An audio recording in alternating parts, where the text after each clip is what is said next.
Hey, what's going on, guys? This is Miasin. Welcome to my Infernoble combo video. So this is the first time I'm ever touching Infernobles in my entire life. This is actually my first day ever even like looking at the cards. I had no idea what the cards did before because I have never played this deck and I have never played against this deck. So it was pretty funny, and I managed to discover a 2-card combo that hand loops for 5 without the need of Cult Wing or any of that stuff. So before you start, friendly reminder to like and subscribe because it motivates me a lot to keep making videos like these. And yeah, let's jump right into it. So for combo number 1, basically a combo that even if you draw Cult Wing, doesn't matter because we're going to kind of, cheat the system, and yeah, you're gonna see why soon enough. So of course, if we have Augier and Renault, I guess I'm just gonna call them with their French name, who cares, Renault. It's kind of nice because it's the typical Isolde combo, but on top of that you have Gearfried as well that you can summon. It wasn't searched by Isolde, so you don't have to wait one full turn, basically is what I mean. And it's a level 9 monster, so you can probably see where this is going. So we're gonna recycle it. If you didn't have that, but you had like Neospace Connector and...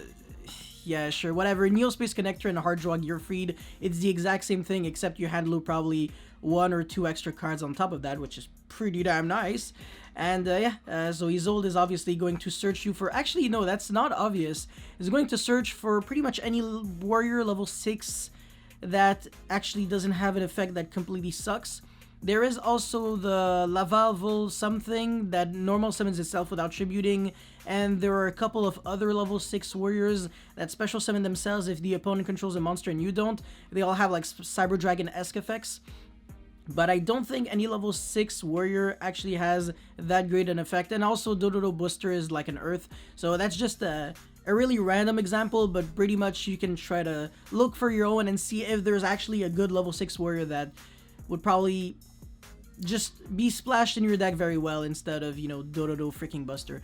Anyways, Isolde is going to be sending 2 cards, so Phoenix Blade and Durandal. You're going to see why this is going to come up soon enough. And you're going to be summoning either TG Striker or 6 Samurai Genba. Now this combo is kind of... I mean, you're gonna see actually. It doesn't really matter because the thing is we're not really going to have...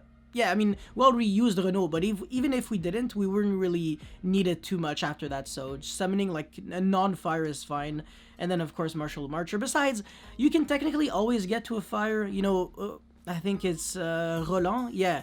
Roland, the Synchro Monster, is a level 5, and Charlemagne is a level 9, so it's not that hard. And then, yeah, Needle Fiber using TG Striker and Link Cross, gonna summon that Plex Spreader, so that's the reason why Hard Dragon Cold Wing really not that big of a deal. And yeah, I gotta make that Tatsunoko, of course, and this is why searching that level 6 warrior actually makes sense, because now we can synchro from the hand. So that's gonna be 3 plus 6 equals 9 for Charlemagne. Well, I mean, I guess Auradon first doesn't really matter too much.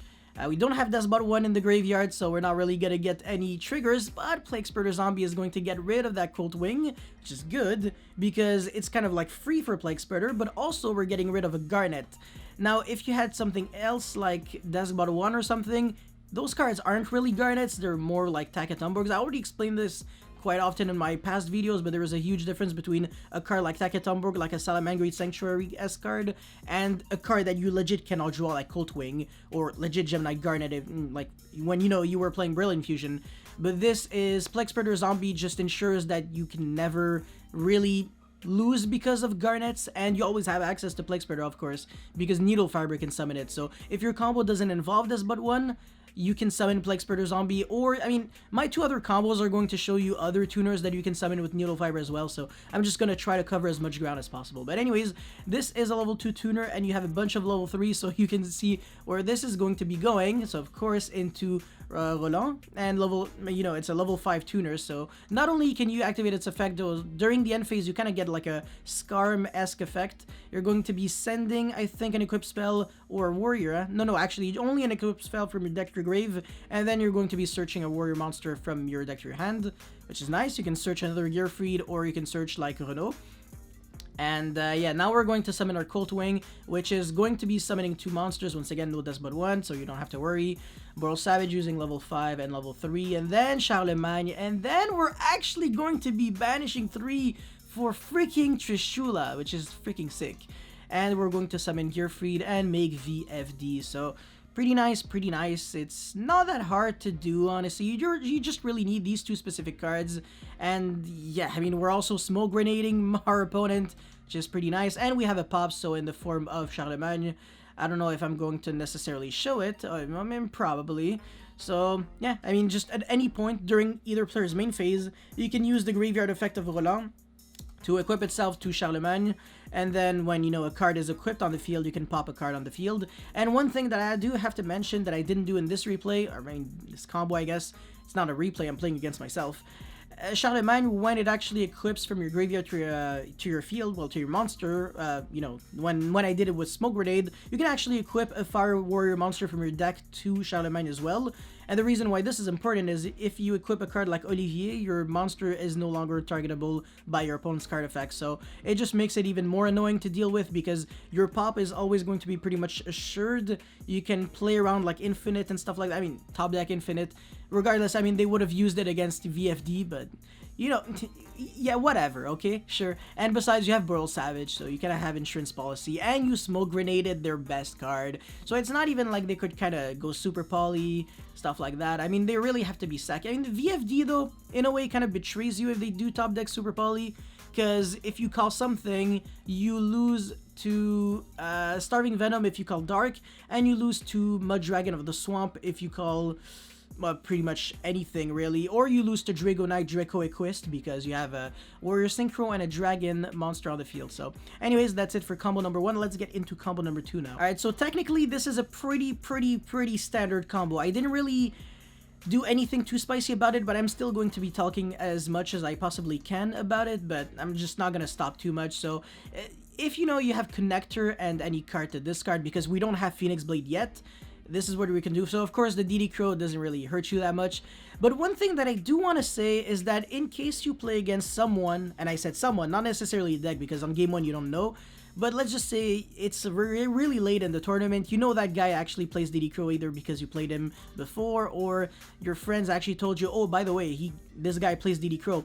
Don't actually go right away and discard a card that actually has value, because that's something that I used to see quite a lot, and that's actually one of the reasons why, I mean, yeah, one of the reasons I guess I want to say why, I get, the name is Jonas Kushnala, right?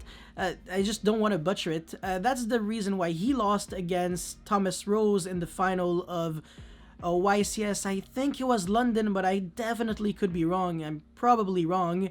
I know it was was it Dusseldorf? Yeah, I think that was, I don't even know. But anyways, he lost because he just was really greedy with the card that he discarded with Twin.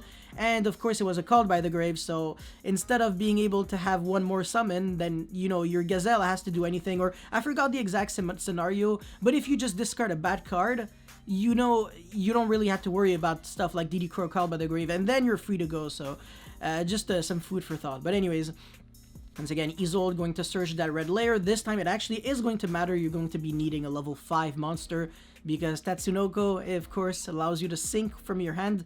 Pretty much the only reason, I mean, the only thing you can do with a monster that you search with Isolde, but there is actually something else that people used to do.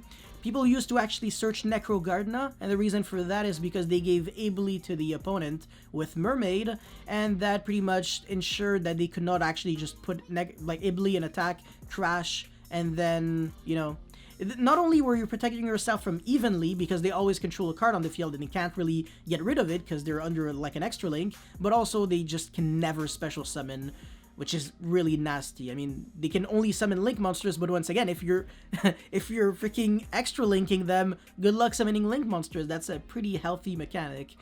But yeah, maybe one day we're going to see this happen again. But anyways, I just hope I wasn't distracting you too much from actually learning the combo. This is really nothing too special. There's nothing interesting about this, and this is the only combo out of the 3 that I'm showing that I actually did not come up with myself. But there's just no real creator to this. Everybody kind of just, you know, thought of this because it's just not, it really doesn't do that many weird steps. But anyways, the combo number 3 though is probably going to mindfuck you a little bit, so let's get right into it. Alright, so what can you see here? You can see Connector with an extender, which is basically the base of the combo. And then 2 cards that I'm just not gonna use. They're just gonna sit in my hand, do nothing at all. And you also need... You don't need it, but it does make your combo less neggy if you have any of the equipped spells that is involved in the combo. Any. Just any. It doesn't matter which. But if you... Even if you have DDR, if you have anything, it doesn't matter. And you are going to once again see soon enough why that is the case. So the first thing that we got to do, of course, is connector with our extender. So the extender first, because it is a Photon Thrasher-esque card, and the connector is going to be the card that is going to be not linked off, because it has an effect where it contributes itself to revive back a Neospatian monster from your grave. You know, so Dolphin, so we can hand loop even more, which is very fair and healthy in Yu-Gi-Oh! Of course, everybody loves hand loops. I love hand loops, except when I get hand looped. Actually, I never really hand looped someone. No, never mind. I was the guy who pretty much popularized Trigate plus Gumblar for 4 and some other stuff for Nats 2018. It's fine though. Nobody else actually knew the combo. Everybody was extra linking, or just Gumblar with no Trigate, so it was pretty funny. Anyways, yeah, you can check on my old videos on YouTube, by the way, if you're not really sure of that. I have all the proof. I didn't delete them, I think. Anyways, yeah, so link cross here. Up until now, nothing too special. And this Neospace connector, I guess we can trade it off for Dolphin, like, relatively soon, because the thing is, we're kind of gonna be needing it. I mean, we're kind of gonna be needing a level 3 anyways, and we want to hand loop for another card because why not? So that Phoenix Blade is just going to get discarded right away, and up until now we can't really discard any Blue Eyes, only really weak monsters, so that's why I guess it was just represented under the form of Thousand Eyes Idol. But even if our opponent had like Ash or something, we still have full combo, because just what are you gonna do? And Ash, my Neospace connector, okay, sure, Isolde, and then you know, full combo from there. So basically, if you have connector plus any extender, unless you get Gammad, there's kind of just no way you lose. And also, if you get Gammad and you have 3 tactical talents, you can use the effect of 3 tactical talents to actually steal the opponent's monster. Or if you get like Ashed or Veilord or something, you can Monster Reborn from your opponent's graveyard, make Needle Fiber. Or you can just Monster Reborn from your own graveyard and make freaking Isolde, which is significantly worse for him, so yeah. Anyways, Roland's effect, and then we're gonna make Needle Fiber finally, and we're not gonna summon Plague Spreader or Despot 1. For once, we're actually going to be summoning Violent Spheres, and this actually does come up in the combo. Besides, even if we wanted to use Colt Wing, we wouldn't have used it. We're still gonna make an Auradon though, don't worry about that. We definitely are, but we're not gonna summon a Mecha Phantom Beast monster from the deck, which is probably gonna put a little smile on your face. I know it will. Come on. Anyways, Chainlink 1, Chainlink 2, because Violent Sphere, if it is sent from the Monster Zone to the graveyard, Monster Zone only, you can actually equip it to a monster you control, and then you can... Is it send? Yes, send to the graveyard to equip one equip spell from your graveyard to it. So it doesn't actually activate it, so this is why cards like DDR will just not trigger, but a card like Noble Arms Durandal will actually be able to search you for that Renault right after that. So we're going to be whatever, sure, you can activate this right now, search for Renault of course, and now we're gonna make Charlemagne and then summon the Renault, which is going to recycle back Smoke Grenade. So up until now we were able to hand loop 2 cards with Dolphin, Dolphin 1, Dolphin 2, because Connector revived it, but we still have 3 more cards to hand loop. You can probably see that during the end phase, we definitely have a Smoke Grenade pop, but how do we get rid of the 2 other cards? Well, it's honestly really simple. First of all, Power Tool Dragon will get us a DDR, and as long as we can find a way to kind of get that Dolphin in the Banished, we're pretty much gooch. By the way, this combo doesn't hand loop like 5 spells and traps. Of course not. It hand loops like 2, because we only Smoke Grenade twice, but... yeah, just putting it out there, because some people are always going to find a reason to complain about everything. Oh, yo, bro, but like, what if your opponent plays like Paleozoic? Bro, if he plays Paleozoic, he loses regardless. I don't even need to hand loop him. I'm just gonna do it like a completely different board. They actually lose really hard to Charlemagne. They simply cannot out it. If your Charlemagne is untargetable by card effect and indestructible by card effect, you can have every card in the world. If I hand loop you, you never have like a high quality of cards, so you're pretty much always playing from behind, and it's, you know, it's trap cards. They kind of don't do enough against like already established boards. A monster with like 4k attack that is indestructible by everything in the alphabet, forget it. Anyways, so yeah, DDR, and then pitch the Phoenix Blade, revive back Dolphin, because we just banished it right now for Phoenix Blade, which is like a 2-in-1, because we get back a card that we can discard, and also we get Neospace Aqua Dolphin exactly where it belongs, in the banish, so it can come back into the field, and hand loop a third card. Now, the third card is actually where this will hand loop for a very strong monster, so even if the opponent has a Blue Eyes, this time we can actually discard it because we have the legendary Charlemagne, which has 3k, and before, we had Red Layer as the first, extender, but if it was like anything else really, it wouldn't really have been a problem because we still would have been able to hand loop like a relatively strong card, at least 800 or less attack, but yeah. Anyways, recycle back again, gonna discard, and then you lose your Blue Eyes, you lose 15, time has been called, and this is the freaking sickest part ever. We're not even going to be using freaking Charlemagne to actually pop our Smoke Grenade on activation, we're rather going to be using the effect of Aura Dawn, so tribute one monster and destroy one card on the field, so that way we can actually pop our own Smoke Grenade, remove one card the opponent controls once again, and during the end phase we get, Roland's effect. We're going to search for Renault because we already have Gearfried, which was Isolde searched, so in other words, it's useless. And now we're going to be using the effect of Charlemagne, and this is exactly what I was saying. During the end phase, you also not only get to equip back an equip spell from your graveyard, but also a Fire monster from your deck directly to it, and you should always do this. So Olivier is a good one. There's also Augier. And there's like the shitty Roland, but don't go there, it's not a good idea. And of course, now that we never use Charlemagne technically, so we can actually pop a card on our field, well, on either player's field, but obviously destroying ourselves is always the play. I keep saying this, I love destroying myself, Bernard. Oh yes, I'm literally that kinky. Anyways, yeah, just Merry Christmas. How are you beating this? Top deck, you can top deck literally anything you want. It just doesn't do anything because we have an interruption in the form of the graveyard effect of our Synchro Roland, and also, it's just gonna pop a card. Our opponent is going to be under a lot of pressure, and we just have like two extremely powerful cards in the hand, so just, freaking good luck playing there, and yeah, that's it. I myself surrendered against myself, which means that I didn't lose, I won, but at the same time, I won against myself who lost. So in other words, I lost, but at the same time, not really, since I won, and this is getting out of control, so I will end this video right now. Thank you very much for watching. If you guys have any comments or feedback, let me know in the comment section below. Don't forget to like, subscribe, blah, blah, blah. I will see you very, very soon. Peace, take care.